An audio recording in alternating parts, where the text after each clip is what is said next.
All right, people, I'm back.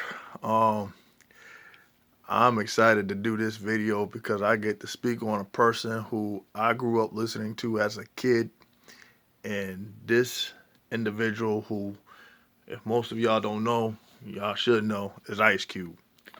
Now, this video is going to touch upon his conversation that he had with Rowland Martin. And for those who don't know Ice Cube and say that he's advocating for Trump, this, that, and everything else. And pretty much this brother's like me. He's not a cult follower. He don't affiliate himself with parties and stuff. He pretty much stands on his own accord. You know? Um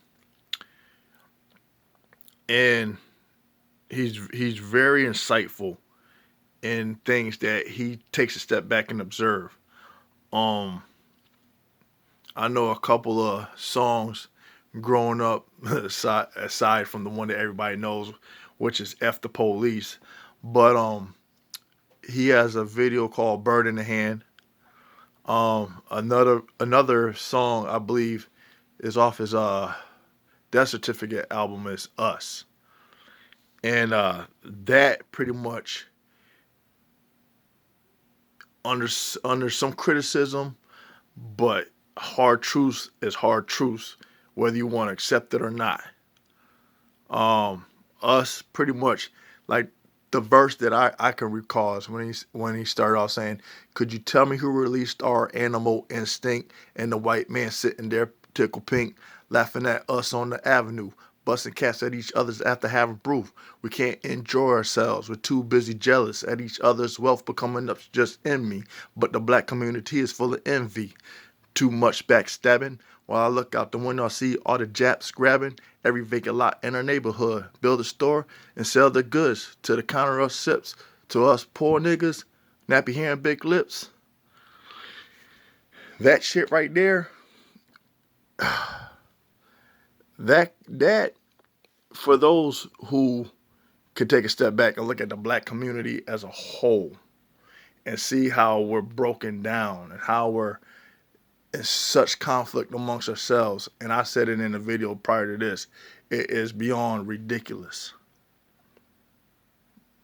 I mean, a lot of people look at us with the definition of the crabs in a barrel mentality. You know, we look at other people building each other up.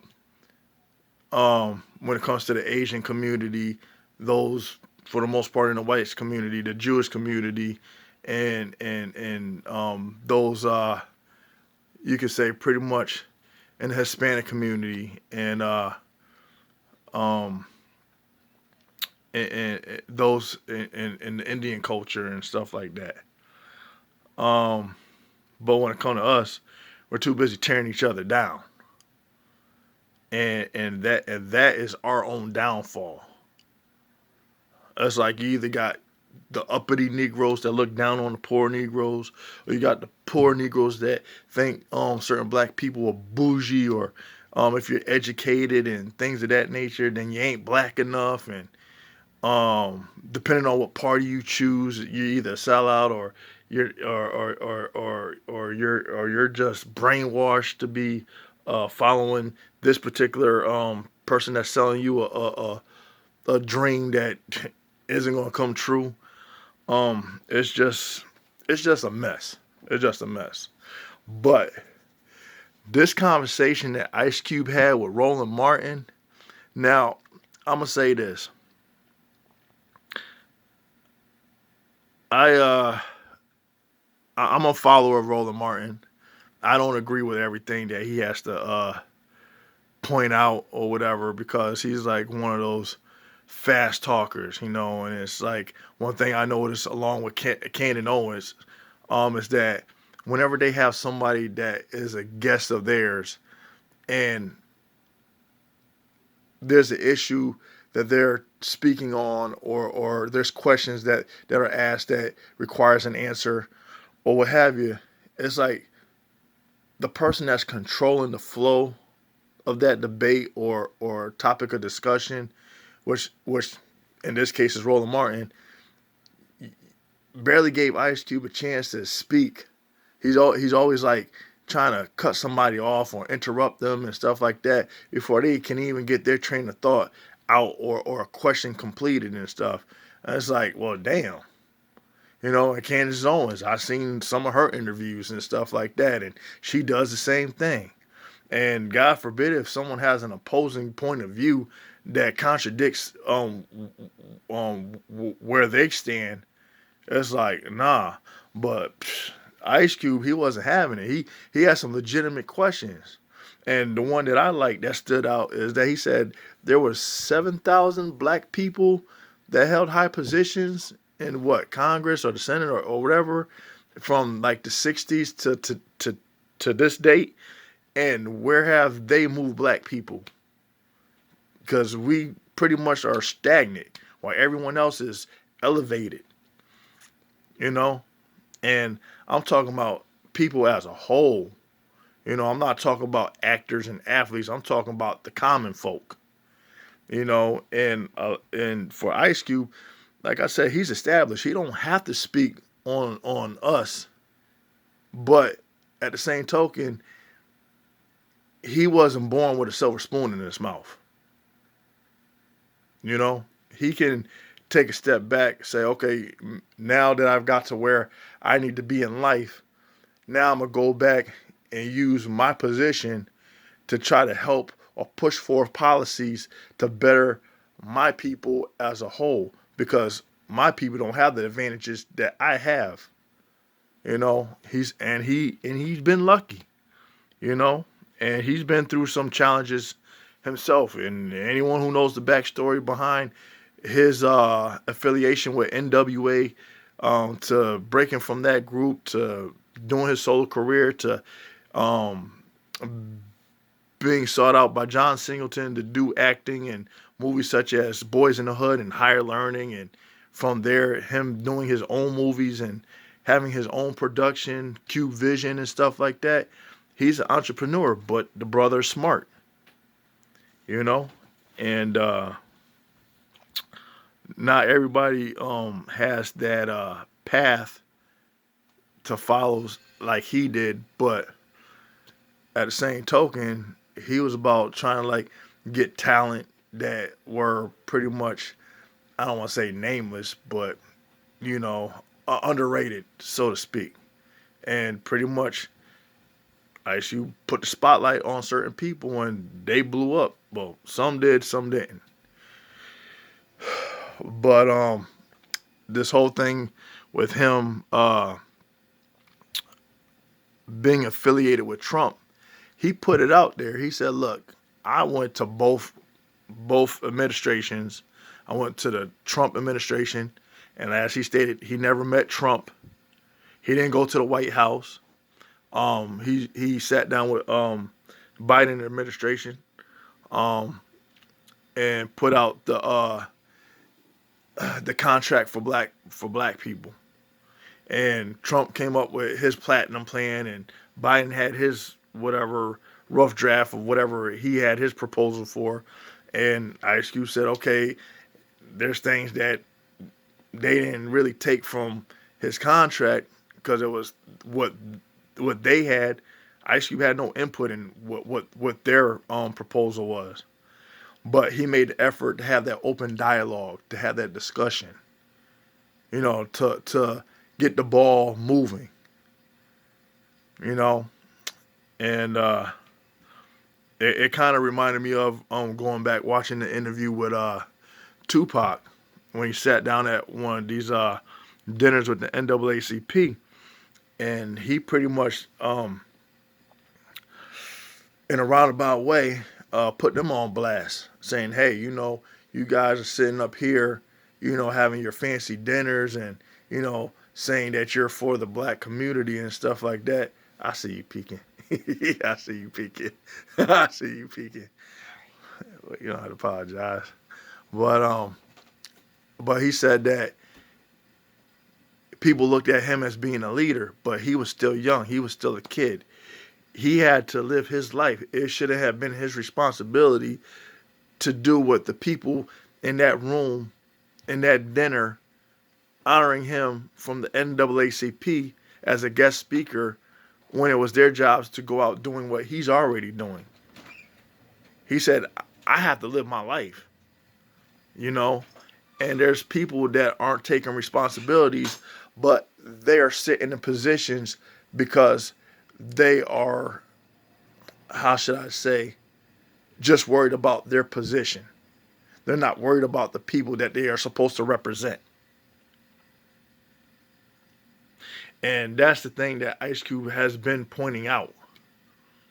You know, you want the black vote, you want this, and you want that, but in the process, you're exploiting us. And we're done being exploited. We're not just your your prop for propaganda. Pretty much, in a nutshell, is how he pretty much was putting it in but so many words. But that I could see he was getting annoyed with Rowland Martin because he was trying to make points, and he didn't just sit there and agreed with everything that Rowland Martin was just putting out there. He was questioning, he was challenging him, and that's the thing, you know. That I think that example right there, with the discussion, the dialogue between Rowland Martin and Ice Cube, is a perfect example of people thinking for themselves. You got one person that's for the Democratic Party, gun ho for the Democratic Party, just like there are people that are for the Republican Party or for Trump. It's just they got that tunnel vision. They got that tunnel vision. And there's nothing that you can see wrong or flawed about what goes on either side. It's just you're all for this regardless. But you don't take a step back and say, hey, but this needs to be fixed. This needs to be addressed. We need to challenge this. How can we correct this situation over here? Nah, whatever says goes. And Ice Cube was like, nah. I'm not gonna agree with everything that you're saying just because you represent this party over here, and they supposed to be the spokesperson for black people. Nah. That's not how it's going down. And pretty much you could see how he was making that very clear. He's like, nah. He said, I sat back for a while. I observed how things were going, and this, that, and the other. And like people were trying to call him out, challenging him, saying, well, where were you during this period of time, whatever. He said, pretty much, I was doing my thing. I had things I was doing, but I was still paying attention. Don't get me wrong. I was paying attention. And like I've always said, it's funny how whenever an administration has this run, whether it's Democratic or Republican, they have their run for whatever term. Then when it's all said and done, then you start hearing all these fucking scandals that's coming out about how this president didn't do this or how that president didn't do that or whatever, but never during the time when they are in office. It's always after they leave office that you hear all the bullshit that they didn't do or all the, what do you call it? I don't want to say, what what's that you call it, like um uh I just walked in. and you about to walk out. I think so. ah, I'm looking for that term. Anyway, um oh, scandals, the scandals that take place while they were in office, you know. But it's only until after when their term is up that you hear all the dirt that comes out on the president or whatever, and what they didn't do and this, that, and the other and stuff. Conveniently, right? But that live stream that I saw with Rowland Martin and Ice Cube was not having it. He was like giving Roland a run for his money, and I don't think Roland, respectfully, I don't think Roland really wanted to cross Ice Cube in the wrong way because you know Ice Cube isn't about that nonsense. He'll let you know how things are. I mean, he's pretty much down to earth, but he ain't like one of these like people that Roland have on that he could challenge and just walk all over and stuff like that. Ice Cube wasn't one of them people that I mean, he tried a couple of times, but Ice Cube was just looking at him like, uh, nah, bro. And there's some pretty good points that he brought up that I'm pretty sure Roland Martin couldn't dispute. And that's the first time I seen him actually like, yeah, because you know he may have a lot of knowledge, and I give the man credit. When some things I come to look up was because of the things that Roland Martin pointed out when it comes to things that I didn't know about in Black history and stuff like that. So I had to go back and look up some of the stuff that he had pointed out when it come to addressing certain things, you know. But sometimes you can have all the knowledge in the world, but you lose points in the argument when there's no validation. Because you could say, hey, yeah, you know, this, that, and everything else happened. And just like Ice was saying, you know, we need something that's for Black America. Because, and I've said this before as well, um,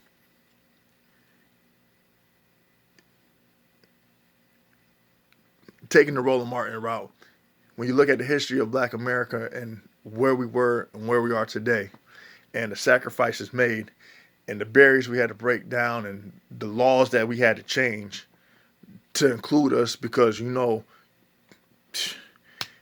need I say anything about segregation, Jim Crow, and all that shit, and then having to have us, you know, integrate and work together, um, and have equality in regards to like fairness in the job force, um, fair housing, the situation with the banking system and stuff, getting loans and stuff, with the interest rates or even qualifying for a loan, all that we had to, there were obstacles for us. That wasn't obstacles for others, and specifically those who were white. But after all of that come to pass, and we challenged it, and those were, and laws and policies were changed on that note. It seemed, and on the level of equality, everyone else coming in after benefited from that. But these are the same people that want to look down on Black people like we ain't shit. But people don't want to talk about that. But anyway, uh, peace up to Ice Cube. You did your thing, brother. Proud of you. Um, don't give up the good fight. You're doing things for us that um, I don't want to say it's a shame that it takes a person that was an average Joe that's now a person who is, I guess, an icon in some way on the platform that you have to actually stand up for us, you know, and actually trying to push policies which people who are already positioned to make those things happen aren't really doing their job and making that a reality. But anyway, until next time, next video.